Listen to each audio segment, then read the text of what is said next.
Al filo de la semana. Análisis de temas nacionales e internacionales con un enfoque diferente. José María Tojeira, al filo de la semana.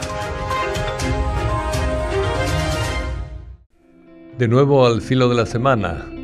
Las lluvias van a ser mucho mejores, empezaron un poco tarde, pero mucho mejores que las del año pasado. Ojalá no sean demasiado fuertes las lluvias y vayan a dañar las cosechas. Las cosechas, cuando falta la lluvia, se empobrecen, y cuando abunda demasiado también, ¿verdad? Es decir, ojalá estén en su punto. Hay otros temas que quisiera comentar, ¿verdad? Es decir, vamos con los temas de nombramientos, ¿verdad? Hay precandidatos a magistrados de la Corte Suprema de Justicia, ¿verdad? Es decir, el Consejo Nacional de la Judicatura propone unos y las federaciones de abogados propone otras. La Asamblea Legislativa interroga a los candidatos, ¿verdad? Y es curioso, sobre todo con los de la FEDAES, que las interrogaciones se han centrado con frecuencia, no totalmente, ¿verdad? Pero se han centrado en el tema del régimen de excepción, a ver si estos candidatos a la Corte Suprema aceptan o critican el régimen de excepción. Los que han contestado con mayor claridad, vamos a decir así, claridad jurídica, han sido algunos que dicen, mayor claridad pero insuficiente, ¿verdad? Algunos que dicen que en el caso de juzgar a 900 personas había que garantizar que ellas tuvieran el derecho a la defensa efectiva, ¿verdad? Bueno, eso es lo mínimo, pero generalmente debían saber estos abogados, para ser buenos magistrados, que un juicio de 900 no garantiza la defensa efectiva de las personas. Porque culpar a 900 personas del mismo delito es sumamente complicado, ¿verdad? Es decir, hay gradaciones siempre en los delitos. Por eso hay un código penal, y un código penal más grande que la propia Constitución de la República, porque los delitos son muy diversos y muy diversificados, y los grados de responsabilidad en el delito también son grados diversos. El Código Penal es el que hay que seguir, ¿verdad?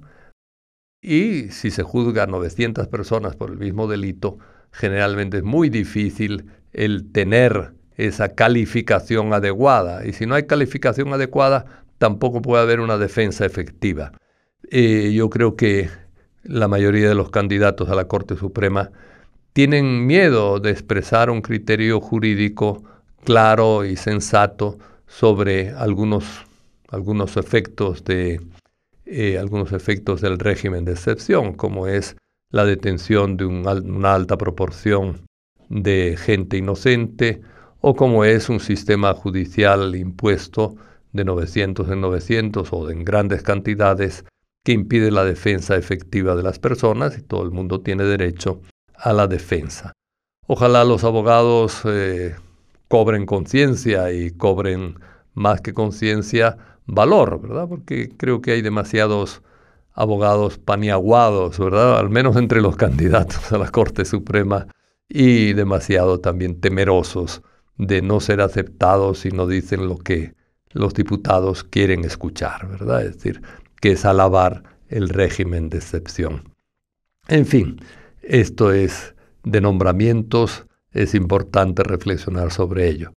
Otro nombramiento que a mí me alegró es el nombramiento de obispo de mi vecino en Santa Tecla, el padre Reinaldo Sorto, un hombre bueno, bien formado, con amplia experiencia pastoral, muy generoso en muchos aspectos. Le han dado una tarea compleja, ser obispo castrense en tiempos de régimen de excepción. Es decir, ojalá le vaya bien en esa tarea de anunciar el Evangelio, promover sus valores en el mundo militar y en el mundo policial, y también animar a revisar las cosas que están haciendo y tener un espíritu mínimo de autocrítica dentro de el modo de proceder. Los militares, por supuesto, tienen que obedecer las normas, y la policía también son sujetos de obediencia, pero las cosas se pueden hacer mejor o peor, ¿verdad? Una denuncia anónima, por ejemplo, no es prueba de nada. Es decir, detener gente por denuncias anónimas es sumamente peligroso, de caer en la complicidad con venganzas muchas veces tontas o maliciosas sobre todo, ¿verdad? Entonces, pues, que los anime a hacer bien las cosas es importante. Es buena persona, es un buen sacerdote, pues le deseamos lo mejor. No es un nombramiento, pero es un aniversario. La Constitución, la primera Constitución que tuvo El Salvador, está cumpliendo en este mes de junio 200 años, ¿verdad?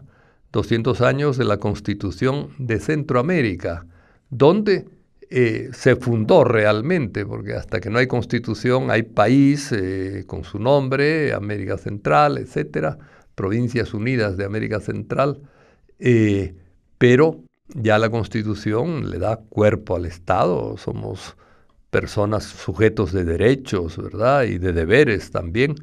Fue una Constitución en su tiempo pionera, digamos, ¿verdad? Una Constitución, entre otras cosas, que abolió la esclavitud, la petición de abolir la esclavitud la presentó un sacerdote salvadoreño, José Simeón Cañas, que era diputado en ese momento, y después de mucha discusión se aprobó. Hay que decir que se aprobó la abolición de la esclavitud antes que en muchos países europeos, por supuesto antes que en Estados Unidos, antes que en México y antes que en muchos países de América Latina. Es decir, fue pionera la Constitución primera de Centroamérica y por tanto del Salvador también, ¿verdad? En la actualidad tenemos una Constitución inspirada en los derechos humanos. A veces se ataca mucho el tema de los derechos humanos y los defensores de derechos humanos, pero realmente quien defiende los derechos humanos está defendiendo la Constitución, porque la Constitución está inspirada en los derechos humanos. ¿Qué dice la Constitución? Bueno, que el Estado está al servicio de la persona, no la persona al servicio del Estado, sino el Estado al servicio de la persona, y por tanto tiene que dar educación universal, tiene que dar salud de calidad universal, tiene que buscar la justicia social, son textos de la Constitución, ¿verdad? Es decir, tiene que garantizar la libertad de todas las personas, etcétera, ¿verdad? Son derechos humanos básicos los que expresa la Constitución. De nuevo, no es una mala Constitución, a veces la hacemos mala o la servimos mal nosotros. Realmente desde que tenemos esa Constitución, yo creo que se han violado sistemáticamente muchos acápites de la Constitución, o por lo menos del espíritu de la Constitución, ¿verdad? Es decir, a veces se dice ahora que el régimen de Nayib Bukele ha vulnerado la Constitución en diversos aspectos. Es cierto, pero todos los otros gobiernos anteriores nos acostumbraron a que violar la Constitución era muy sencillo. Por más que digan algunos abogados que no, que la Constitución es la norma suprema y bla, bla, bla, los anteriores gobiernos también violaban la Constitución. Ojalá cambiemos ese tipo de cultura de burlarnos de las leyes fundamentales y de no cumplirlas, ¿verdad? Es decir, y ojalá pues nos comprometamos más toda la población civil a tener una norma básica constitucional que realmente se cumpla y que esté inspirada en los derechos humanos y que defienda especialmente los derechos de los pobres, a tener unos derechos que son universales y que deben ser iguales para todos en el campo de la salud, de la educación, de las pensiones, etcétera, ¿verdad? Es decir, la universalidad de derechos y la dignidad de la persona humana que exige esa universalidad no se ha respetado, iba a decir que nunca, ¿eh? Es decir, se respeta en otros países poco, pero al menos se respeta algo. Yo creo que aquí ha sido muy difícil respetar de un modo universal la dignidad de la persona humana. Bien, eso sobre la Constitución. Y están presos un grupo de antiguos excombatientes. Difícil pensar que un grupo de ancianos esté creando un grupo terrorista y que planificaran atentados, etcétera, ¿verdad? Es decir, yo creo que en el país que tiene una costumbre de ir a los hechores concretos y no a los autores intelectuales, ahora de repente descubren autores intelectuales y no sospechosos concretos que anduvieran manipulando material explosivo que pudiera causar un acto terrorista. Es un poquito poco convincente esta detención. Ojalá es gente mayor, haya transparencia y rapidez en lo que se está haciendo, y a mi juicio ojalá, es difícil creer que fueran terroristas, ojalá recuperen pronto la libertad, ¿verdad? Es decir, Atilio Montalvo en particular no es una persona que sea para eso, para armar a un hombre anciano y enfermo, no está para andar organizando terrorismos, etcétera. Debería estar en casa y no preso, ¿verdad? Finalmente, hay algo positivo que quiero reseñar y que es importante.